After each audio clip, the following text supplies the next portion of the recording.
Yo, what's up sa lahat ng aking mga kababayan sa buong mundo at saka sa lahat po ng mga nasa Pilipinas. Ako po si Mr. Rio. Alam kong alam nyo na lantaran na ang kampanya para patalsikin sa pwesto ang presidente natin. Pero ito ho ang tanong ko sa inyo. Papayag ba tayo?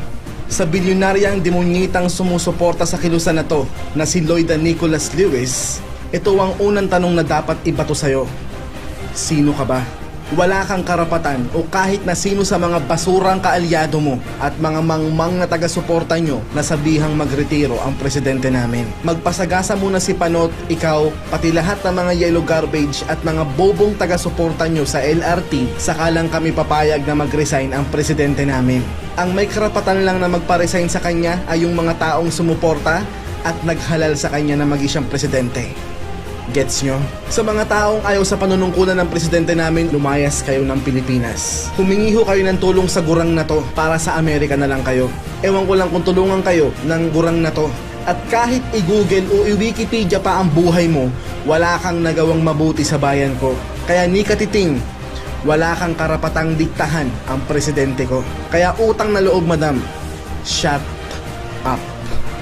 Alam nyo ba kung ba't nakikialam ang matanda na to? Ito kasi ang diskarte ng mga bilyonaryong katulad niya. Popondohan nila ang partidong kaalyado nila na gustong sirain ng gobyernong kalaban nila. At gagastos sila ng bilyones na halaga para magbayad ng mga taong magrarally para sa kanila. At para bayaran ng mga mainstream media na baluktutin ng mga balita para lumikha ng mga black propaganda para masira ang imahe ng presidenteng kalaban nila. At pag nagtagumpay na sila, sa kaba ng bayan nila kukunin ang ipambabayad nila sa ginastos ng mga bilyonaryong tumulong sa kanila. At malamang di lang tubo ang habol nila, malamang pati pwesto sa gobyerno pa. Di ba, Madam Lewis? Sinabihan yung diktador sina former President Marcos at President Duterte. Pero sino ang lumalabas ngayon na diktador? Di ba kayo? Kasi kung makapagpa-resign kayo ng presidente, feeling nyo kayo ang may-ari ng Pilipinas, no? At sinabihan mo pa si former President Marcos na magnanakaw. Hindi nyo ngayon napatunayan sa loob ng 30 taon 986 cases, wala kayong naipanalo kahit na isa. So paano nyo kami mapapaniwala na magnanakaw sila? Baka ako kayo ang magnanakaw. Di ba ang gusto ng mga amo nyo ay mapasa kanila ang yaman ng mga Marcos? So ang dapat hong tawag sa inyo ay matakaw sa yaman at sa kapangyarihan. Kaya nga nasa kupunan kayo ng mga oppressor, magnanakaw at mga puppet, diba? Well, wag kayong mag-alala. 10 years or 20 years from now, you and your colleagues will be written in the history as the best and the most remarkable thief, oppressor, and puppets in the 21st century. Well, yun naman ang totoo. Pero pag kayo ang nagtagumpay sa laban na to, kayo sigurado ang bida sa history na isusulat nyo, na ipapabasa nyo sa mga darating pang mga henerasyon para magmukha kayong mga anghel at mga bayani sa mga paningin ng mga makakabasa ng history na isusulat nyo. At siguradong panay kasinungalingan ng isusulat nyo, mapagtakpan lang ang katotohanan, wala kayong mga kwentang nilalang sa mundong ito. Kasi nga, mga literal na basura lang kayo. At nabalitaan ho namin na planong magkudita ng aso ng Liberal Party na si Trillanes. Aba, okay yan, boss. Ipagpatuloy nyo ho yan nang maitumba ka na. Dapat lang talagang i-dispatcha na ang mga basurang katulad nyo. Kasi wala naman kayong mga kwenta Sagaba lang kayo sa pagbabagong gustong mangyari ng mga tao. Ito ho ang huwag nyong kalimutan. Hanggat ang Liberal Party o Yellow Garbage ay nasa gobyerno, wala hong asenso ang Pilipinas. At nagkaroon ho ako ng 3 video na pinamagatang The Fall of Duterte Administration. Pinakita ko doon ang mga posibleng plano nyo para patalsikin ang presidente namin. Pero merong ibig sabihin ang titulo na yon. The Fall of Duterte Administration will trigger the new revolution and the civil war between the Philippines and Manila. Sisiguraduhin ng Diyos na ang pagpapabagsak nyo sa instrumento niya ay ang tuluyang pagkawasak nyo rin. Kaya mag-isip kayo ng 1,000,000 beses bago nyo gawin ang mga kalokohan nyo. Dahil pag ginawa nyo yan, yun na rin ang last chapter ng mga maliligayang araw nyo. Alalahanin nyo, buong Pilipinas at lahat ng mga OFW sa buong mundo ang makakalaban nyo pag ginalaw nyo ang presidente namin. Ipapaalala ko ulit sa inyo, Manila lang kayo.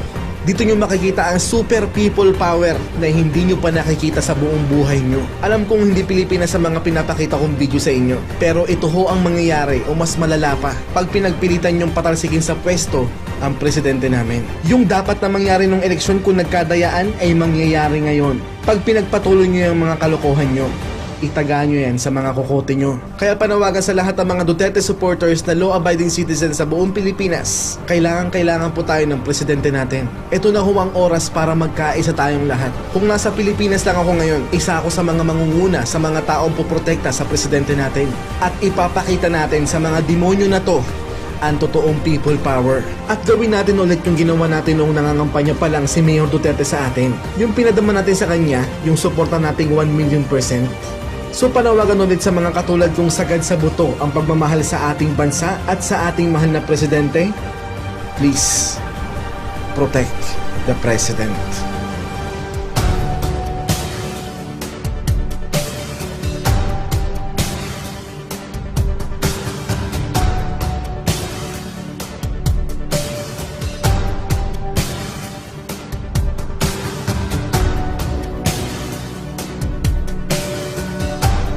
Yo, what's up sa lahat ng aking mga kababayan sa buong mundo at saka sa lahat po ng mga nasa Pilipinas.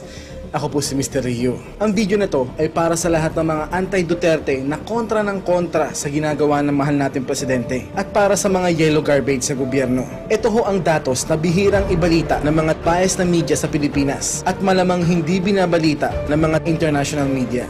Ito ho ang datos. From July 1 to September 15, 2016, the total drug user arrested na hindi nanlaban sa otoridad ay 6,256. And the total drug pusher arrested na hindi rin nanlaban kaya buhay sila ay 10,635. And the total drug pusher and drug users voluntarily surrendered are 712,848. And then the total drug suspect killed by the bypass operation of the police because they refused to surrender are 1,105. And then 2,035 is the total number of victims of unidentified suspects or extrajudicial killings. Sa lahat ng mga anti-Duterte na mga yellow tart zombies na mga media fanatics na sinasabi na panay-patayan sa Pilipinas, ito ho ulit ang datos. Pakigamit ho ang utak at common sense kung meron kayo. Wala man lang kayong pakialam sa mga pwede pang mabiktima ng mga drug suspects na to. Ito ho imagine, na kada isang drug suspect ay may nabibiktimang 2 katao na lang kamo sa loob ng isang buwan. Conservative numbers pa yon. I-total natin lahat ng mga naaresto, mga kusang sumuko, mga napatay sa mga bypass operation at yung mga sinasabi nilang mga nabiktima ng extrajudicial killings. So it's a total of 732,879. Bawasan na lang kamo natin ng 79 kasi di naman daw lahat ng mga nabibiktima ng mga extrajudicial killings ay mga drug suspects talaga. So sige, minus 79. So 732,800 na lang. So kung 2 ang nabibiktima ng kada isang drug suspect sa loob ng isang buwan, meron na ho agad naliligtas ang ating presidente at ang ating mga kapulisan na 1,465,600 na mga inosenteng tao sa loob pa lang ng isang buwan. I-multiply pa natin into 2.5 months from July 1 hanggang September 15. So meron na ho agad naligtas na 3,664,000 na mga inosenteng tao ang presidente at ang ating mga kapulisan sa loob pa lang ng 2.5 months. Gets nyo? Sa totoo lang, in 2.5 months sa pwesto ni President Duterte, wala na siyang dapat pang patunayan sa lahat ng mga duda sa leadership niya. And take note, war on drugs pa lang yan. Hindi pa ho kasama dyan yung ibang mga nagawa niya. Sa lahat ng mga naging presidente ng Pilipinas o kahit siguro sa buong mundo, siya pa lang ho ang nakagawa niyan. Dahil ho yan sa leadership ng ating mahal na presidente. Ewan ko lang kung may nakagawa na yan Baka lang naman. I-google nyo na lang. At ito pa, as of September 5, 2016, bumaba po ng 49% ang crime rate sa Pilipinas. Nagawa na ba yan ng mga yellow garbage na sinusuportahan ng mga yellow tart zombies? Not even close. At alam nyo ba na ang 2.5 months ni President Duterte ay katumbas ng 30 years ng lahat ng mga naging presidente ng Pilipinas? From Cory Aquino hanggang sa huling araw ni Noynoy Aquino sa pwesto, wala pang nakagawa ng nagawa ng presidente ko.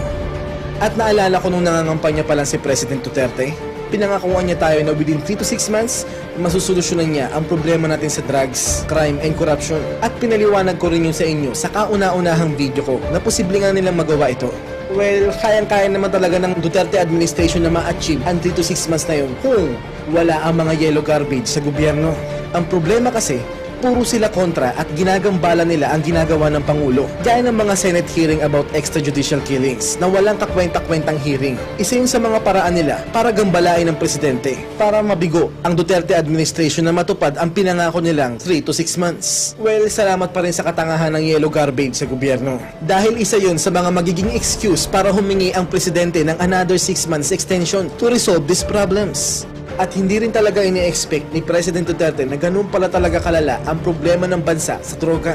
Parang ganito lang yan. Sasaba ka ng digmaan na akala mo 6,000 na katao lang ang kalaban mo. So nangako ka na within 6 days, matatapos mo ang digmaan. Pero nung pumunta ka sa battlefield, 12,000 na katao pala ang makakalaban mo. So humingi ka ng another 6 days extension para tapusin ang digmaan to. Ganun lang yun. Common sense lang. Diba? At nakita naman natin na ginagawan talaga ng paraan ng Duterte administration na maresolba ang mga problema na to. So kahit di man totally maresolba ang tatlong problema na to within 3 to 6 months, okay lang ho sa amin yun. At least, may ginagawa sila. At kung sasabihin ng mga yellow-tard zombies at mga yellow garbage na walang isang salita ang presidente namin, na pag di niya natupad ang mga pinangako niya na 3 to 6 months ay magre-resign siya, okay lang ho sa amin na mag-resign ng presidente namin sa isang kondisyon. Magpasagasa muna si Panot sa LRT kasama ng buong hukbo ng yellow garbage. At pakisama na rin lahat ng mga bobong taga-suporta nyo. At pag nagawa nyo yun, isasuggest namin sa presidente namin na mag-resign siya. Okay ho ba yun? Pero kung di ito gagawin ni Panot, mas nakakahiya siya at mas wala siyang isang salita. So shut up na lang sa lahat ng mga humihirit na walang isang salita ang presidente namin dahil mas walang isang salita ang bugok na sinusuportahan nyo.